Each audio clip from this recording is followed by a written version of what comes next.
नमस्कार दोस्तों, मैं रुपेश दफ्तरी अपने YouTube channel stock market ID में आपका हार्दिक स्वागत करता हूं। दोस्तों, आज के इस सेशन में हम प्रिपरेशन करेंगे 1221 के लिए। जी हाँ, 1 फरवरी 2021 के लिए, यानी कि मंडे का इंट्राडे पॉइंट ऑफ व्यू से और 1 फरवरी से शुरू होने वाले हफ्ते के लिए और साथ ही साथ पूरे फरवरी के लिए, यानी डेली, वीकली, मंथली, तीनों के तीनों पॉइंट ऑफ व्यू से करेंगे। या फिर आप ये भी बोल सकते हैं इंट्राडे पॉइंट ऑफ व्यू से, short term point of view से और mid term point of view से, जैसा आप ठीक समझो। निफ्टी, बैंक निफ्टी दोनों के preparation in terms of opening, support, resistance, bullish probability और बियरिश प्रोबेबिलिटी, और साथ ही साथ पिछले हफ्ते का और पिछले महीने का दोनों का एक रिकैप तो बनता ही है, तो चलिए वो भी देख लेते हैं। तो दोस्तों, मंथली पॉइंट ऑफ व्यू से अगर देखा जाए तो गाड़ी इस रेजिस्टेंस को उड़ा के फर्स्ट बुलिश टारगेट तक गई थी। 753 का 14753 का हाई मारा था, उसके बाद सपोर्ट तोड़ा और सीधा इस सपोर्ट पे गाड़ी आई, यानी ये सपोर्ट लाइन तोड़ दिया और यहां पे गाड़ी आ गई नीचे और फिलहाल यहीं पे खड़ी हुई है गाड़ी, ठीक है ना। तो बिल्कुल मंथली पॉइंट ऑफ व्यू से बियरिश ही बोलेंगे। और जो एक बियरिश करेक्शन पेंडिंग था, मैंने पहले ही बताया था कि ये बियरिश करेक्शन पेंडिंग है, वो बियरिश करेक्शन पेंडिंग जो था वो कंप्लीट किया। और आप जानते हो यहां पे जबरदस्त प्रॉफिट बुकिंग भी हुई थी बियर्स की। जिन जिन लोगों ने बियरिश पोजीशन ली थी वो दबा के यहां पे प्रॉफिट बुक किया था, वो आपने विटनेस किया होगा इंट्राडे सेशंस में, ठीक है ना। तो ये situation monthly point of view से निफ्टी की जो पिछले महीने घटित हुआ है उसके बारे में मैंने आपको अवगत कराया। अब पिछले हफ्ते के बारे में देख लेते हैं दोस्तों। तो वीकली पॉइंट ऑफ व्यू से दोस्तों गाड़ी सीधा बाई एग्जिट से 491 का इस हफ्ते हाई बनाया है, उसके बाद बेचारा कभी मुड़ के नहीं देखा, सीधा नीचे ही जाता गया और आखिरकार ये बियरिश टारगेट भी दिया और साथ ही साथ इसके भी नीचे तक कल चला गया था। 600 को टच कर लिया था इन शॉर्ट, ठीक है ना। तो सारे के सारे निफ्टी ने हफ्ते में बियरिश टारगेट दे दिए। अब जो चीज बियरिश प्रोबेबिलिटी में सारे बियरिश टारगेट दे दे उसको बुल तो बोल नहीं सकते, सीधी बात है। Crystal clear bear, no doubt about it, bear है तो बियर है। मंथली पॉइंट ऑफ व्यू से bearish, weekly point of view से बियरिश, लेकिन एक थोड़ा सा अंतर है दोस्तों यहाँ पे बियरिशनेस में। ये वीकली में तो ठीक है, वो बियरिश प्रोबेबिलिटी में आ धमकाए तो इसको बियर ही बोलेंगे, लेकिन मंथली पॉइंट ऑफ व्यू से अगर आप ध्यान से देखो तो वो बियरिश प्रोबेबिलिटी में नहीं घुसा है। हालांकि सपोर्ट को चैलेंज जरूर किया है, लेकिन उसने अपना बियरिश करेक्शन कंप्लीट कर लिया है। तो एक तरह से देखा जाए तो फर्दर जो पोजीशन लेनी चाहिए वो इंट्राडे के सपोर्ट से ही लेनी चाहिए। अगर इंट्राडे में सपोर्ट टूटता है तो फिर बियरिश बनना चाहिए, इंट्राडे में रेजिस्टेंस उड़ाता है तो बुलिश। एक और चीज भी बोलूंगा मैं दोस्तों यहाँ पे, 1 फरवरी 2021 वो आप जानते हो बजट का दिन है, और मेरे ख्याल से शायद हिस्ट्री में इस तरह की जो pandemic, corona pandemic world wide हुआ है और हमारे कंट्री ने जो सफर किया है, ऐसा सिचुएशन के बाद ये बजट जो है उसके मायने बहुत बढ़ जाते हैं, तो ऑब्वियसली वोलाटिलिटी के चांसेस है। तो ऐसा कोई जरूरी नहीं है कि गाड़ी एक ही तरफ बढ़े, या बुलिश या बियरिश एक ही तरफ जाए, ऐसा कुछ जरूरी नहीं है। हो सकता है इंट्राडे पॉइंट ऑफ व्यू से या वीकली पॉइंट ऑफ व्यू से आप बुलिश प्रोबेबिलिटी में आ जाए, बाद में बियरिश प्रोबेबिलिटी में आए, या फिर ऐसे भी हो सकता है कि पहले बियरिश प्रोबेबिलिटी में घुस जाए और वहां से रिवर्सल करके बुलिश प्रोबेबिलिटी में आए। यानी आपको चारों तरह से प्रिपेयर रहना है, या तो वो सीधा ही बुल बन जाए, या तो वो सीधा ही बियर बन जाए, तीसरी कंडीशन बुल बन के बियर बने, चौथी कंडीशन बियर बन के बुल बने। तो हर सिचुएशन के लिए प्रिपेयर रहना है। सेकंड थिंग, ऐसे क्रिटिकल सिचुएशन में जहां पे इस तरह की इवेंट हो, बजट हो या इलेक्शन हो, तो वहां पे अपने रिस्क मैनेजमेंट और मनी मैनेजमेंट को बिल्कुल शार्प रखिए। धड़ाधड़ स्पाइक्स आएगी, धड़ाधड़, जिस तरह से पिछले साल मार्च के महीने में आती थी बिल्कुल उसी तरह से हो सकता है। मैं ऐसा नहीं कहता हूं कि अनप्रेडिक्टेड होगी, लेकिन अपना जो मनी मैनेजमेंट है वो भी ठीक ठाक होना चाहिए, ठीक है ना। वरना आप गलत स्टॉप लॉस लगाते हो या जेन्युइन स्टॉप लॉस से दूर रहते हो तो गाड़ी जाएगी रेजिस्टेंस तक जाएगी और वहां से फिर पलट जाएगी। और आपका मूड खराब हो जाएगा। या फिर ऐसे भी हो सकता है कि सपोर्ट या रेजिस्टेंस के पास स्पाइकी बिहेवियर करे, यानी कि विथ प्राइस फिल्टर या टाइम फिल्टर वो ना रेजिस्टेंस के ऊपर ठहरे ना सपोर्ट के नीचे ठहरे। तो उस कंडीशन में बिल्कुल ही पेशेंस रखिए, पहले चेक कीजिए कि क्या जेन्युइनली ब्रेकआउट दिया है या नहीं दिया है। ठीक है, तो एक बार आप कंफर्म हो जाए कि हाँ यहां पे ब्रेकआउट हुआ है, उसी के बाद आप एंट्री लीजिए। और ऐसा बिल्कुल मत मानिए कि अभी मैंने नहीं किया तो फिर जिंदगी में कभी नहीं कर पाऊंगा, ऐसे कुछ नहीं होता है।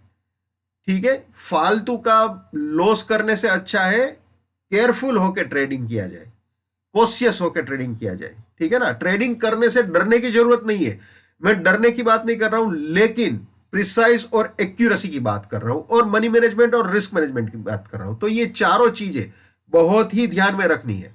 ठीक है, यानी कि मार्केट कभी भी कहीं पे भी अगर मुड़ जाए तो आपको उसके हिसाब से अपने आप को ढाल देना है। बहुत ही सिंपल चीज है, मार्केट के साथ साथ चलना है भैया। ठीक है ना, झगड़ा नहीं करना है, ऐसे नहीं सोचना है कि तू तो क्या तेरा तो बाप भी आएगा, ऐसे नहीं, वैसा नहीं बोलते। ठीक है, गलत है, वो एरोगेंस वाली लैंग्वेज हो जाती है। तो बिल्कुल अपने आप को स्टेबल रख के काम करना चाहिए। दूसरी चीज, ऑप्शंस जबरदस्त प्रीमियम्स होंगे मेरे ख्याल से, अगर मैं गलत नहीं हूं तो वहां पे भी थोड़ा केयरफुल रहिए। ठीक है, और मार्केट दोस्तों जेन्युइन मौका देता ही है, उसमें कोई दो राय नहीं है, सिर्फ अपने पेशेंस की टेस्ट होती है, दैट्स इट। वापस आ जाते हैं। तो ये वीकली का मैंने पूरा समझा दिया आपको। अब बैंक निफ्टी का भी रिकैप दिखा देता हूं। निफ्टी का रिकैप तो देख लिया, अब वीकली पॉइंट ऑफ व्यू से बैंक निफ्टी का भी करीब करीब वैसा ही हाल था दोस्तों। गाड़ी बिल्कुल यहाँ पे बाय एग्जिट तक, उसके आसपास या बाय एग्जिट और रेजिस्टेंस के रेंज के बीच में आई थी, और वहां से गाड़ी नीचे आई और ये सेकंड बुलिश टारगेट को नहीं टच किया। हालांकि 30,102 के नीचे गई, लेकिन 30,102 के नीचे क्लोज नहीं किया था, तो इफेक्टिव रेजिस्टेंस यही था। और इसको टेस्ट भी किया था कल, आपको मालूम होगा कल एक बुलिश स्पाइक आई थी, तो बिल्कुल इसे टेस्ट किया था, लेकिन वो तोड़ नहीं पाया, वापस गाड़ी नीचे आ गई थी।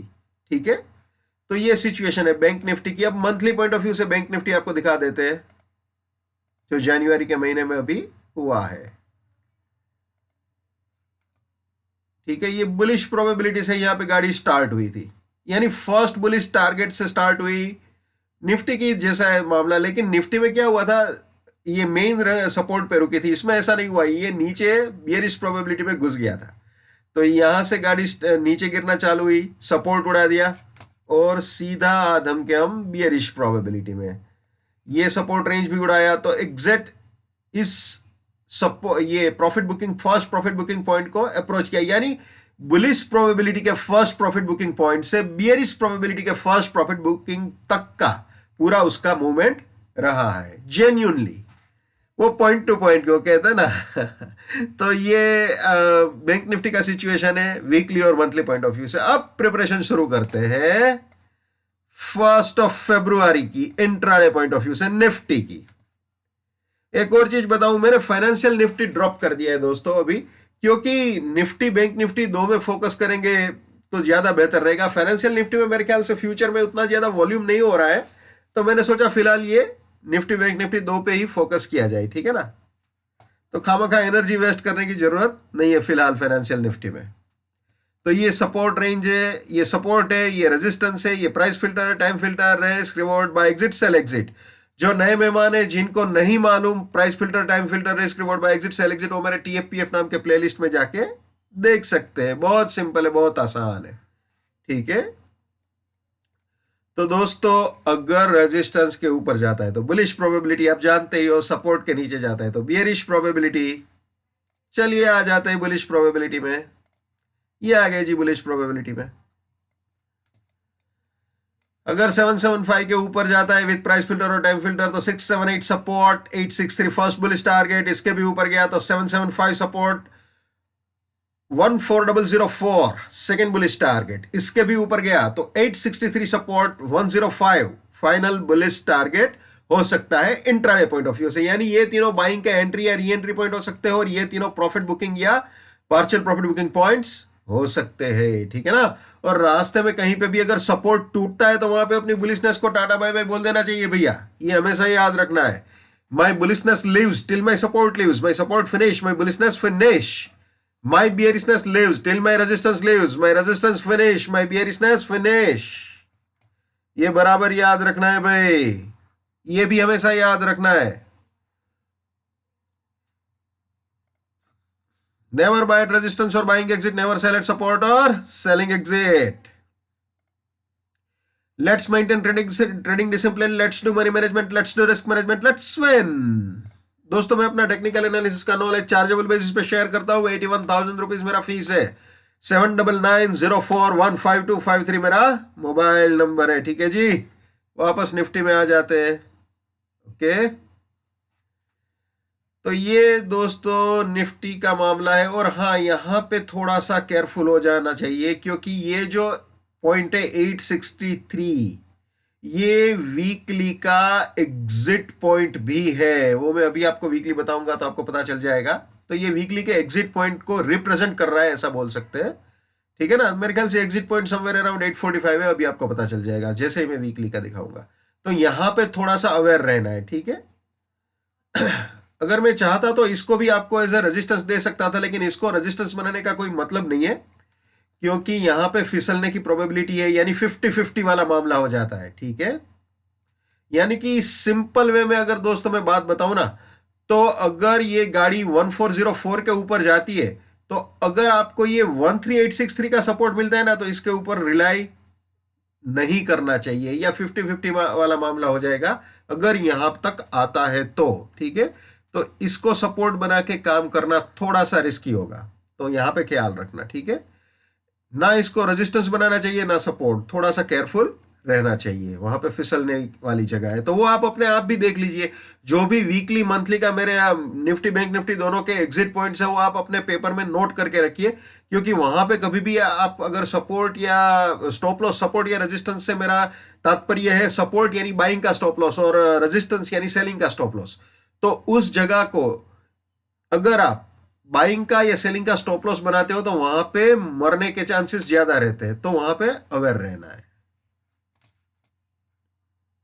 अब देख लेते हैं बियरिश प्रोबेबिलिटी। अगर 493 के नीचे जाता है तो 590 रेजिस्टेंस, 405 फर्स्ट बियरिश टारगेट, इसके भी नीचे गया तो 493 रेजिस्टेंस, 264 सेकंड बियरिश टारगेट, इसके भी नीचे गया तो 405 रेजिस्टेंस, 163 फाइनल बियरिश टारगेट हो सकता है। यानी ये तीनों सेलिंग के एंट्री या री एंट्री पॉइंट हो सकते हैं आपके, और ये तीनों प्रॉफिट बुकिंग या पार्शियल प्रॉफिट बुकिंग पॉइंट्स हो सकते हैं आपकी बियरिश पोजीशंस के लिए, ठीक है ना। अब आपको वीकली दिखा देते हैं भैया। ये वीकली सपोर्ट रेजिस्टेंस की रेंज है निफ्टी की 1 फरवरी से शुरू होने वाले हफ्ते के लिए, 1 फरवरी 21।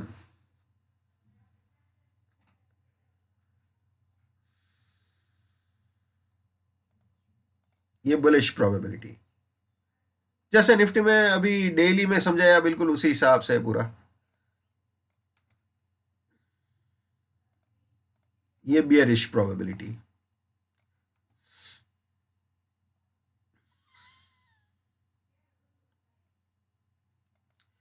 ये मंथली सपोर्ट रेजिस्टेंस है निफ्टी के फरवरी के महीने के लिए, ठीक है।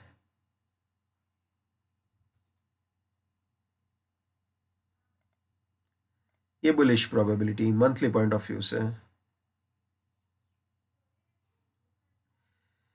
फरवरी के महीने के लिए, ठीक है। ये बियरिश प्रोबेबिलिटी जैसे अभी इंट्राडे पॉइंट ऑफ व्यू से समझाया, बिल्कुल उसी तरह से सारी चीजें। ओके,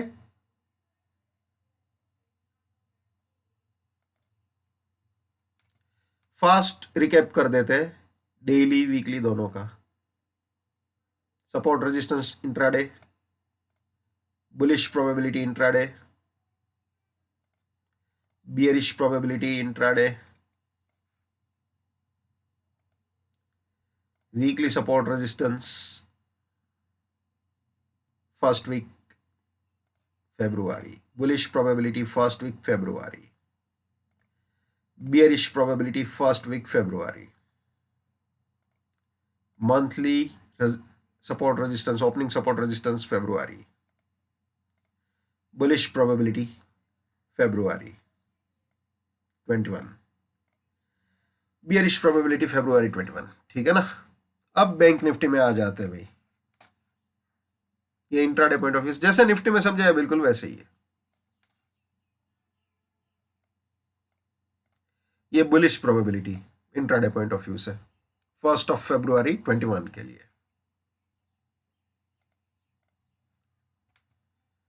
बियरिश प्रोबेबिलिटी 1 फरवरी 21।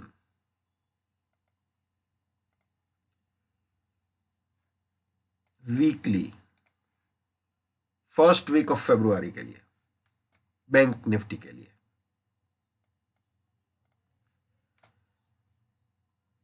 बुलिश प्रोबेबिलिटी 1 फरवरी से शुरू होने वाले हफ्ते के लिए।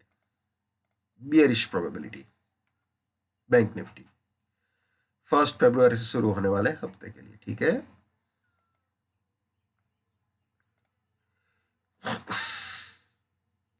Monthly support resistance for the month of फरवरी के महीने के लिए। ठीक है। Bullish probability.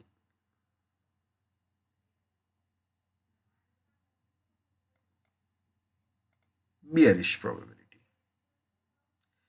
क्लियर। तो दोस्तों मंथली तक का बियरिश करेक्शन तो निफ्टी बैंक निफ्टी दोनों ने कर लिया। क्या क्वार्टरली और ईयरली का जो पेंडिंग है वो भी करेगा या नहीं करेगा? बहुत सिंपल है दोस्तों। अपन इंट्राडे वाले हैं, इंट्राडे के सहारे सहारे चलना है। अगर बियरिश करेक्शन जैसे मंथली का हुआ वैसे एक्सटेंड होकर क्वार्टरली या ईयरली का होता है तो अपने को कोई ऑब्जेक्शन नहीं है। लेकिन अगर इंट्राडे के सहारे सहारे चलते चलेंगे तो अपना रिस्क मैनेजमेंट और मनी मैनेजमेंट दोनों परफेक्ट रहेगा। ठीक है ना। और इमोशनल ट्रेडिंग जहां तक हो सके अवॉइड कीजिए, क्योंकि उस दिन ऐसा हुआ था और मैंने ऐसा नहीं किया था तो यार ये हो गया था, ये नहीं करना है। क्योंकि उस दिन मैंने ऐसा नहीं किया था इमोशनली तो मैं आज कुछ भी करके ये तो करूंगा ही करूंगा। तो इस तरह का इमोशनल ट्रेडिंग मत कीजिए। एज पर टेक्निकल एनालिसिस जो जेन्युइन वे में विथ रिस्क मैनेजमेंट और मनी मैनेजमेंट होता है वही करना है। इमोशनल ट्रैप में नहीं आना है। ठीक है। बाकी आप समझदार हो यार। तो पैसा बन सकता है, इसमें ऐसा कुछ नहीं है कि नहीं बन सकता। पैसा बिल्कुल बन सकता है, लेकिन जेन्युइन वे में अप्रोच किया तो। और अगर मान लीजिए भगवान ना करे उल्टा भी पड़ गया तो अपना जो लॉस है वो तो कम से कम कंट्रोल्ड होना ही चाहिए। ऐसे नहीं हो कि बजट खत्म हो और अपना अकाउंट भी साफ हो जाए, ऐसे नहीं होना चाहिए। जेन्युइन वे में काम करना चाहिए। अगर मार्केट पलटता है तो वहां पे भी अपनी पोजीशंस लेने के लिए अपनी प्रिपरेशन होनी चाहिए, फाइनेंशियल पॉइंट ऑफ व्यू से, रिस्क पॉइंट ऑफ व्यू से। तो ये बिल्कुल ही अवेयर रहिए। जीतना अपनी फितरत है, हमेशा जीतने की ही कोशिश करना चाहिए। ठीक है। लेकिन पूरी सावधानी के साथ, पूरे कैलकुलेशंस के साथ। जो मैं हमेशा बोलता हूं आज फिर से बोलूंगा, हर इंसान को अपनी ट्रेडिंग अपने दिमाग से करनी चाहिए, लेकिन मेरे एनालिसिस से आपका फायदा होता है या कम से कम नुकसान होने से बचता है तो मेरे लिए बड़े सौभाग्य की बात है। Wish you all the best. Keep burning, जय हिंद, वंदे मातरम, भारत माता की जय। Just give it up, come on.